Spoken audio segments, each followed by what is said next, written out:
Assalamualaikum warahmatullahi wabarakatuh.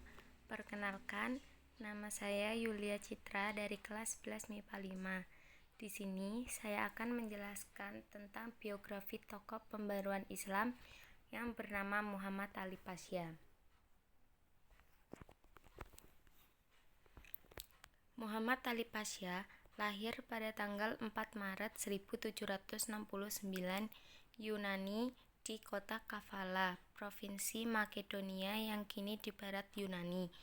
Ia meninggal pada tanggal 2 Agustus 1849 Ras El Tin Place, Alexandria, Mesir. Muhammad Ali Pasha adalah seorang tokoh pembaruan di Mesir yang masih keturunan dari Turki. Ayahnya adalah seorang pedagang dan dapat dikatakan bahwa Muhammad Ali lahir dalam keadaan keluarga tidak mampu sehingga ia tidak pernah mengenyam pendidikan yang menjadikannya sebagai orang yang ummi atau tidak dapat baca tulis. Tetapi tidak ada yang menyangka dengan latar belakang yang seperti ini, ia mampu menjadi panglima dan tokoh pembaruan sekaligus pendiri negara Mesir modern. Dari keadaan Muhammad Ali Pasha yang demikian membuat ia menjadi seorang pemuda yang giat bekerja dan cakap. Sifat kecakapannya membuat ia lebih dikenal bahkan disayangi oleh Gubernur Utsman. Kecakapannya itu mulai muncul ketika ia berumur dewasa dan bekerja sebagai pemungut pajak. Dari kecakapan dan kesungguhannya dalam menjalankan amanat sebagai pemungut pajak, Gubernur Utsmani mengambilnya sebagai seorang menantu. Setelah diambil menjadi menantu, ia ditugaskan menjadi seorang wakil perwira yang memimpin pasukan militer untuk menggempur pasukan Prancis dan berhasil. Ketika Muhammad Ali Pasha berhasil mengusir pasukan Napoleon sehingga pasukan Prancis meninggalkan Mesir tahun 1801. Ia berinisiatif untuk mengisi kekosongan kekuasaan yang ditinggalkan oleh Napoleon. Tetapi terjadi perebutan untuk mengisi kekosongan tersebut, antara lain adalah Khursyid Pasha atau pimpinan kaum Mamluk yang datang dari Istanbul, Turki, yang sebelumnya kaum Mamluk pergi meninggalkan Mesir karena diperangi dan dikejar-kejar oleh pasukan Napoleon, dan di pihak kedua adalah Muhammad Ali Pasha. Muhammad Ali Pasha menggunakan siasat mengadu domba antara pimpinan kaum Mamluk dengan rakyat Mesir. Dengan siasatnya ini, ia berhasil menghasut rakyat Mesir agar benci terhadap kaum Mamluk, dan dari kebenciannya rakyat Mesir inilah yang dimanfaatkan oleh Muhammad Ali untuk mengambil simpati rakyat Mesir yang akhirnya membawanya menjadi penguasa Mesir. Akhirnya, pada tahun 1805 Masehi, rakyat Mesir mengangkatnya sebagai gubernur Mesir.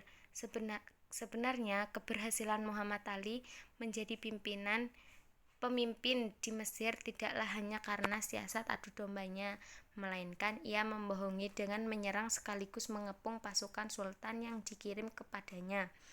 Invasi Prancis yang juga melemahkan antara Mesir dan Utsmaniyah. Akhirnya, Muhammad Ali berhasil berkuasa di daerahnya dengan memproklamirkan dirinya sebagai Pasha. Ide pembaharuan Muhammad Ali Pasha dalam bidang militer.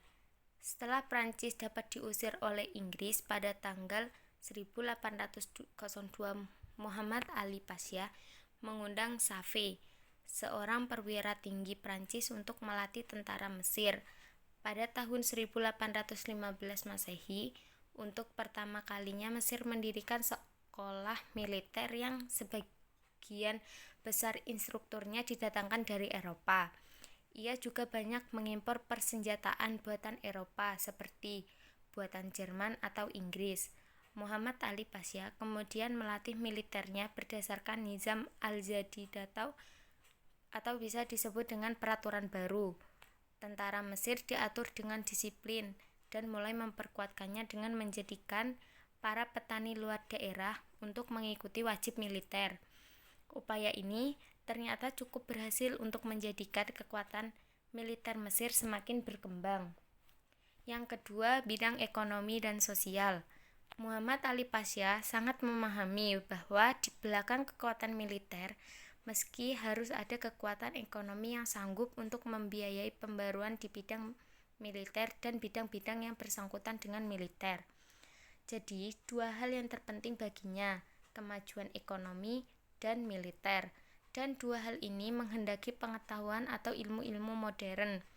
Untuk meningkatkan perkembangan ekonomi, Muhammad Ali Pasha juga membangun sistem irigasi, sehingga hasil pertanian menjadi lebih baik.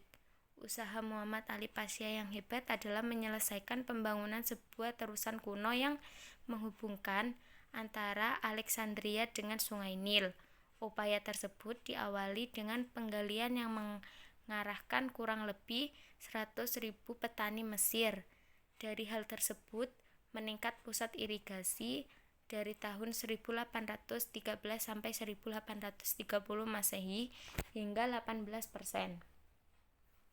Yang ketiga, dalam bidang pendidikan, Muhammad Ali Pasha menaruh pengaruh besar pada perkembangan ilmu pengetahuan. Hal ini terbukti dengan dibentuknya Kementerian Pendidikan. Setelah itu didirikannya sekolah militer pada tahun 1815 Masehi, sekolah teknik tahun 1816 Masehi, sekolah kedokteran tahun 1827 Masehi, sekolah pertanian dan apoteker tahun 1829 Masehi, sekolah pertambangan tahun 1834 Masehi, dan sekolah penterjemah tahun 1839 Masehi. Selain itu, ia juga banyak mengirim pelajar ke Prancis untuk belajar pengetahuan berupa sains dan teknologi barat di Prancis. Menurut catatan sejarah, ia mengirim 311 pelajar Mesir ke Italia, Prancis, Inggris, dan Australia dengan mengambil disiplin keilmuan yang beragam seperti kemiliteran, ilmu administrasi, arsitek, kedokteran, dan obat-obatan. Muhammad Ali Pasha juga melakukan penerjemah buku-buku terbitan Eropa dalam skala yang besar. Dalam program penerjemah tersebut, Muhammad Ali Pasha menunjuk Rifa'ah At-Tahtawi. Dalam masa kepemimpinan Rifa'ah, sekolah penerjemah berkembang lebih baik dengan menggencarkan penerjemah buku-buku barat seperti buku filsafat, ilmu militer, ilmu fisika, ilmu bumi, logika, antropologi, ilmu politik, dan lain sebagainya. Muhammad Ali Pasha menerbitkan majalah Al-Waqa'i Al-Mishhariyah atau Berita Mesir berbahasa Arab pertama kalinya pada tahun 1828 Masehi. Majalah ini merupakan majalah resmi yang diterbitkan oleh pemerintah. Demikian penjelasan saya. Maaf bila ada salah kata. Wassalamualaikum warahmatullahi wabarakatuh.